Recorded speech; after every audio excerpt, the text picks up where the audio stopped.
Chakras embody wisdom and profound intelligence. Your life story is encoded there, along with your struggles, your losses, and wins. The word chakra means disc, vortex, or wheel. Where meridians are an energy transportation system, the chakras are energy stations. The chakras are centers of swirling energy located at 7 places on the body, from the base of the spine to the top of the head. Each regulates specific organs, hormones, and aspects of your personality. Each chakra can be cleared and balanced. This is actually, it can be a short process, it can be a long process. It just depends on what shape that person is in.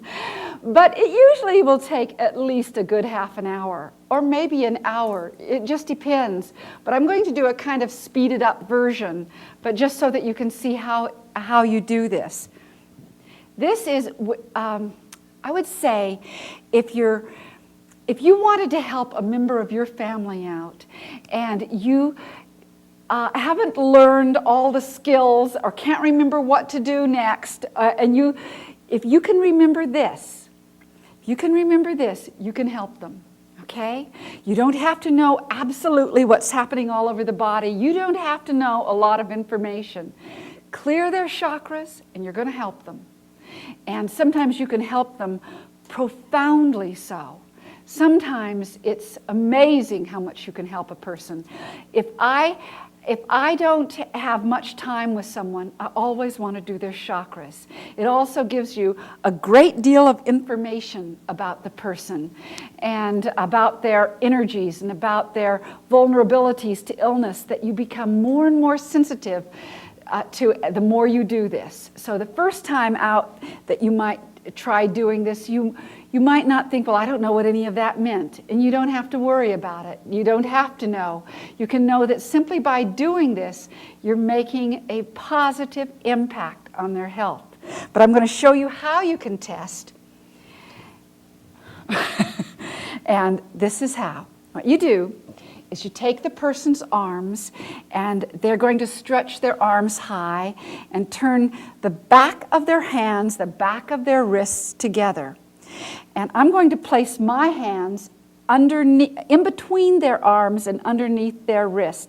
And I'm going to ask her to resist as I try to pull her arms apart. Now I'm going to tap her at 7 places. I'm going to tap her on her chakra points, okay? So to prepare you, I'm going to start from your pubic bone, go all the way to the top of your head, okay? So I'm just going to do 2 taps, and I'm going to pull. And you hold together, okay? Now I'm going to tap at the 2nd chakra, which is right here. And I'm going to back up a minute. I'm going to talk, you put your arms down in between each one because I'm going to tell you a little bit about the chakras, okay? This is it, a very short version, okay, of chakras because there's so much about chakras. But the root chakra, which is, it's at the bottom of the trunk of your body, over the pubic area, it governs survival issues. It governs also everything in that area that's physical, but it also governs early issues in your life, even ancestral things that might have carried forth on your DNA. It governs very base things, and of course sexuality, all things like that. So that's the root chakra. And if a person shows weak on it, it doesn't mean that they've got lots of trouble in those areas. It doesn't mean that at all. But it could mean that there's a problem, but it could also mean that the person's going through some shifting and through some changes. And it tends to just need to be cleared sometimes, okay? So I'm going through all 7 and test them. So the 2nd chakra, I do the same thing, put the arms and the hands back to back, and I tap at the 2nd chakra, which I call the womb chakra, and it sits between the pubic bone and the belly button, and 2 taps and pull. Okay, are you holding together? Okay. Now the second chakra is, it's where the womb is, where we carry babies. And it's where most of your dreams come out of your second chakra and your creativity. And it's a chakra of feeling and the early child inside of you. And it's not a very linear chakra. It's more of the fun and the joy and maybe some early times in your life where life was good. Okay? And each of these chakras also have different colors. Now, if you read a book, they will say that the colors range from red at this end to violet at this end. But I rarely see anybody who's a textbook case. Okay? We all have different colors because you're unique. You are unique. Your energy is unique. Your colors are going to be different, and as you go through something different, your colors will reflect that.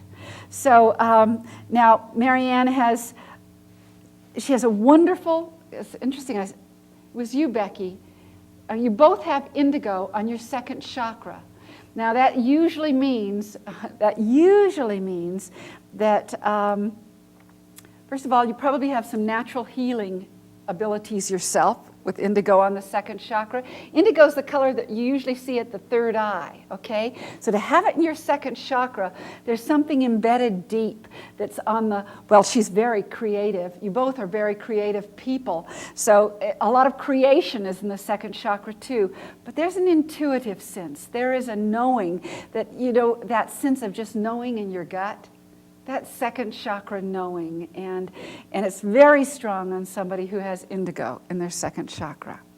And it's a very strong mother color also. All right, now the third chakra. We're going to tap between the belly button and the rib cage. I'm going to do 2 taps, and I'm going to pull. Now look at that. She's strong on her third chakra. Do it again. She's very strong on her third chakra, so you will have different experiences on different chakras. The third chakra is the solar plexus. It deals with finding the balance between what you have to do in this world and your more maybe your instinctual nature, like this is more what I have to do, what I need to do, what I should do, what I'm supposed to do, what I gotta do, those kinds of things. And also a sense of self-esteem or identity or power, those kinds of things also. I have the sense with her, because of her colors, both of those things. She has a good sense of self, a good sense of who she is in her world, etc. And she's also run by some of those things of what I have to do, need to do, supposed to do, gotta do, those things. Am I right? This is very...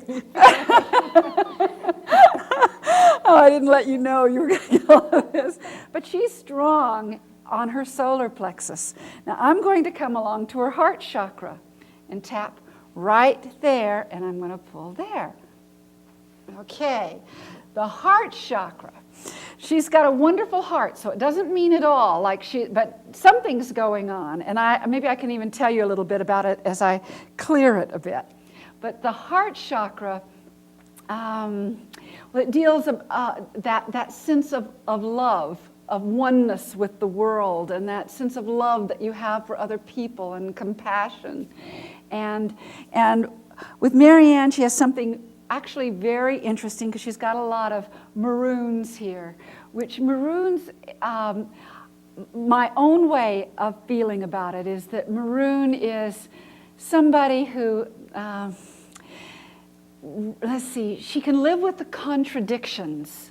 Like, she's not going to be super judgmental. She will somehow find a way to give that person a bit of space about something and have compassion more. It's like this is somebody whose heart has been tried and it's a good heart. It's an old heart. It's an old heart. Okay, now I'm going to come to the throat chakra. 2 taps, and the throat chakra is fairly strong too. Pretty good anyway, okay? And the throat chakra governs a lot of things. It not only governs about speaking up and saying what you need to say, but it governs, it's a balance between your head and your heart and your body. So all information has to go through your throat chakra, and vice versa, it has to go back up. So your throat is like a bridge between all the other chakras. So sometimes when you get something on your throat, it has nothing to do with your throat at all. It's the reason why there's a lot of lymph there and tonsils there that take care of the toxins from your body. Your throat does that for you. So, and it's very clear. There's something else. Even though you've got stripes, you can still see something on you. She's got a lot of aquas here, lots, and aqua is a color that sometimes you see on the throat chakra, but she's got every shade. She's got about 7 shades of aquas. So I would, that has meaning. That has meaning. It could mean that she has learned to speak up more in her life, or it could mean that she's fine. The throat also deals with balance, so she's finding her balance better in life. So there's a lot of qualities that she's dealing with in her life. This is kind of a quickie, but just so that you can see what you can start to get from the chakras. Now, at the third eye, she's very strong, okay? The third eye is your mind and how it works, and it's also a visual seeing or being able to kind of know into the future and plan. And sometimes a person is very psychic from their third eye also. Now you have a lot of strength there. My sense about you is that her third eye, she is much stronger here than she even knows. That, shall I say all of this? She's got actually a lot of strong energy here, and it looks just like it's a little covered over, because maybe sometimes when your mind is strong and you think and you deal with a lot of things, you don't tend to rely on this as much. Okay? Now the crown chakra, that's really good. The crown chakra opens you to prayer and inspiration and channeling. It can link you to a sense of the oneness of all things. So that's very, very strong on her, and it's a connection to, other people and just picking up energy elsewhere. Now, I'm going to show you now how you would clear a chakra. And I won't spend a long time on them, okay? But you can first you want to rub your hands together and shake them off, so that you bring sort of a balanced, centered energy to that person. And then use either both hands or one hand and make counterclockwise circles. I would stay here about 3-5 minutes, something like that. If I really wanted to delve in and stay and really find out a lot and move a lot of energy, I'd stay much longer than that, much longer. Because you can go through 7 layers on a chakra of energy, and you can feel yourself after a time. You get more and more sensitive. Okay? You could say, whoa, something's there. Whoa, I can feel that energy. And so it's a great thing to begin with if you want to feel energy. Second here. Okay, now since we don't have a lot of time, I'm going to show you something really interesting. I could stay here a long time. There's a lot of shifting and changes, but I'm just going to show you something. I'm going to now go in a clockwise direction. Clockwise just counterclockwise clears the energy out, and clockwise kind of smooths it out again. Now, I haven't done this very long, but you'll see that it'll make a difference. Second here. Okay, just the root chakra. Okay, I'm going to tap, and you hold. I could get it stronger, but I haven't done it very long. But now watch, the second chakra that was out, it gets energy because the energies travel up. So she was out She was fine on, okay, a little bit on her heart. See if it got some. Okay, it didn't get enough. Okay, so we're going to go to her heart. We're going to just do wherever is needed. It's just like stirring a pot of soup or something. And you feel all the different ingredients, and it's wonderful to do, and it's wonderful to get.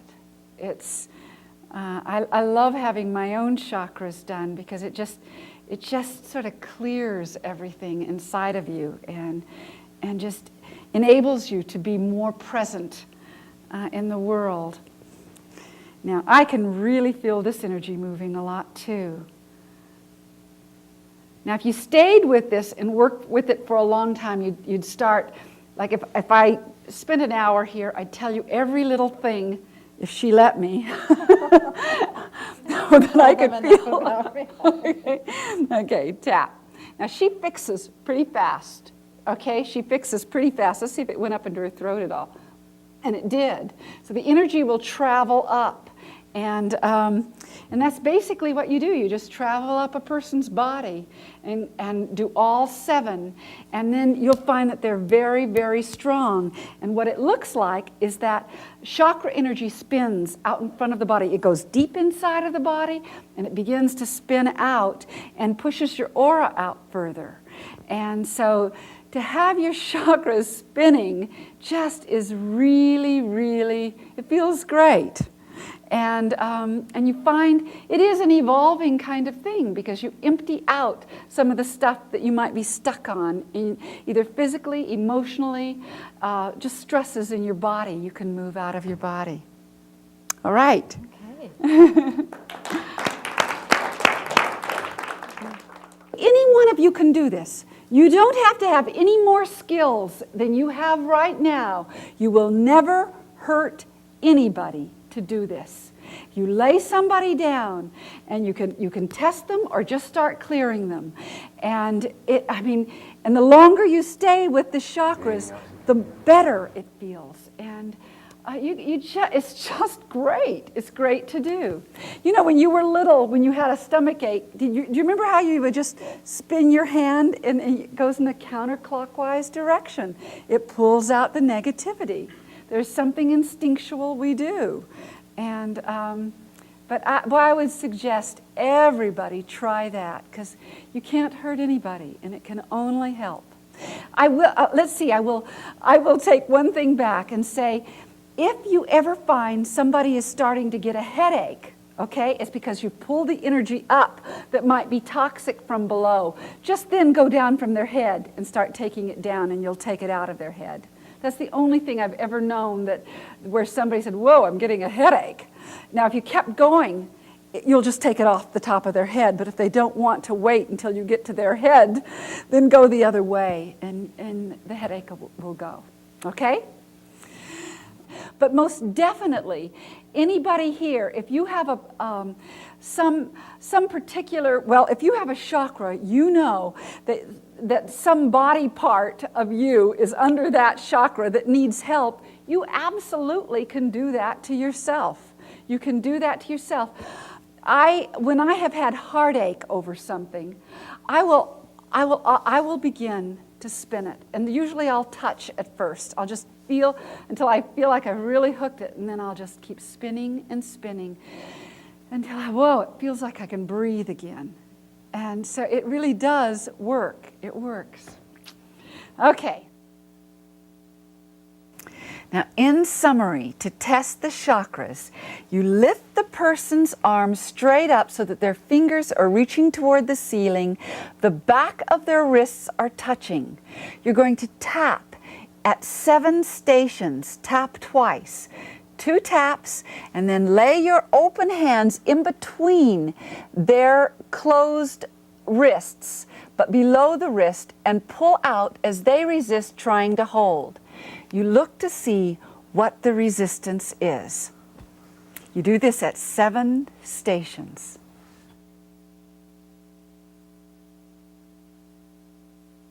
Now, this is a summary of how to clear the chakras.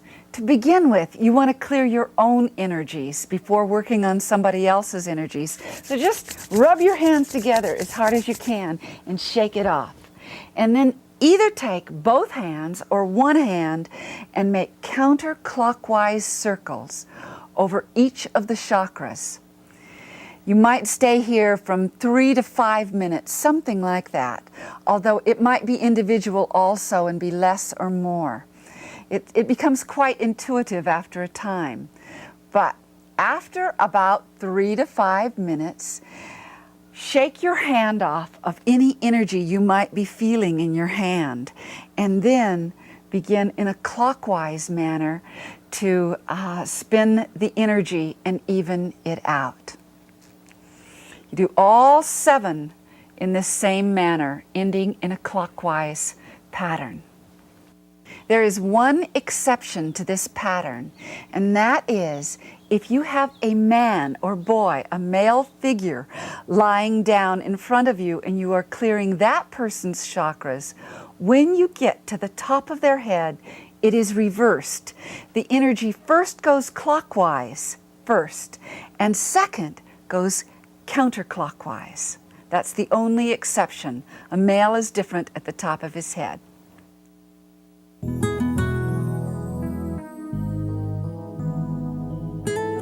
Chinese sages carefully observed the earth's seasons, and they gained amazing insights into the way nature conducts her business. They found in the seasons of nature analogies for understanding the growth and cycles of all things under heaven.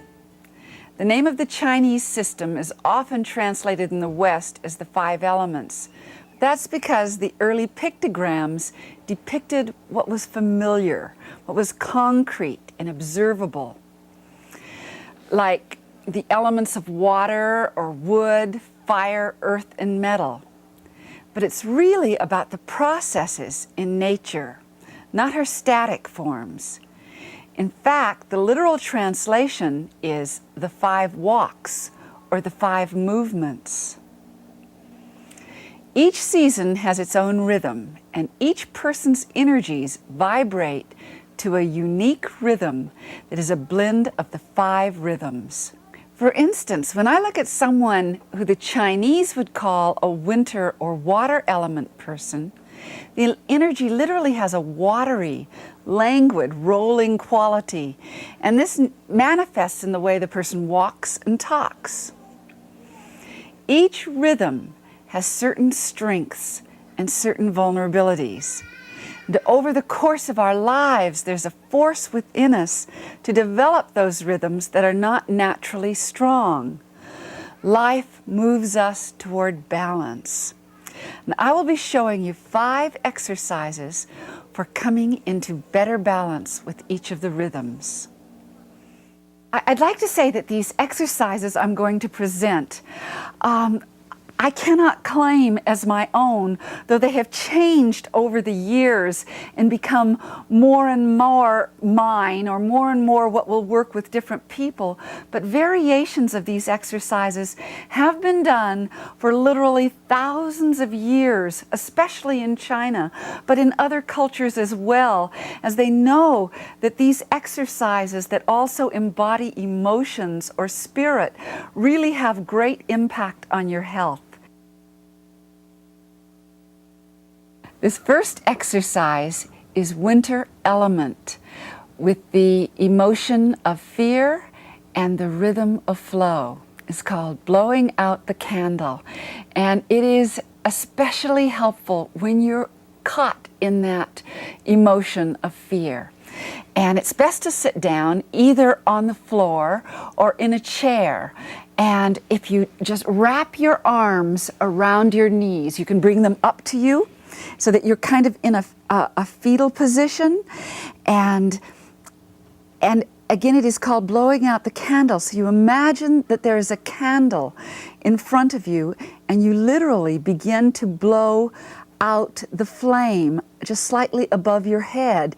And the sound is the same sound as blowing. It's like, So you just begin to rock your body when you're in that emotion of fear and blow. And you go.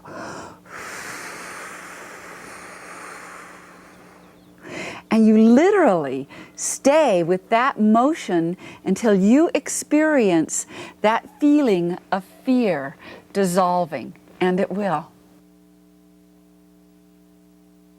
This next exercise is for the season of spring, the rhythm of staccato and the emotion of anger.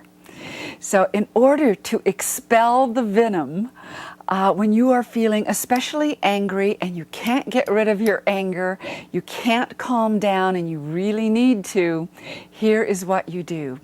You're going to swing your arms up over your head, turn your hands toward yourself, make a fist, and with power, just take a deep breath in and pull your arms down and blow out and go. And open your hands and swing them up again and turn your hands toward you and pull your arms down with some real strength and power. Go. And one more time, bring your arms up and make a fist and pull your arms right down in front of you and expel the venom. For the exercise of the season of summer, which is the rhythm of chaos and the emotion of hysteria, to take down the flame. You move your hands up over your head on an inhale and clasp your fingers together. On the out breath, take your thumb down to the top of your head and just let your air out of your throat with the sound of. Take a deep breath in again and leave your hands here. And on the out breath, let your thumbs come down to the middle of between your eyebrows. Take a deep breath in again. And let your thumbs come down to the middle of your chest to a point there called a sea of tranquility. Leave your thumbs here as you take another deep breath in. And as you let your breath out, take your thumbs down to your belly button and triangle your fingers over your hands over your second chakra. And as you let your breath out, you flatten your hands and let your hands just slide down your legs all the way to the floor and just hang. Take one very deep breath here and release. And just lift up very, very slowly, putting one vertebrae on top of the other, and lift your shoulders back and drop them. You will have taken down the flame. This next exercise is for what is commonly thought of as Indian summer. But in truth, it's for that portion of time between seasons that we call the solstice equinox. And it is for earth element. It is for the rhythm of lyricism, a lyrical rhythm. And it is the emotion of sympathy for self.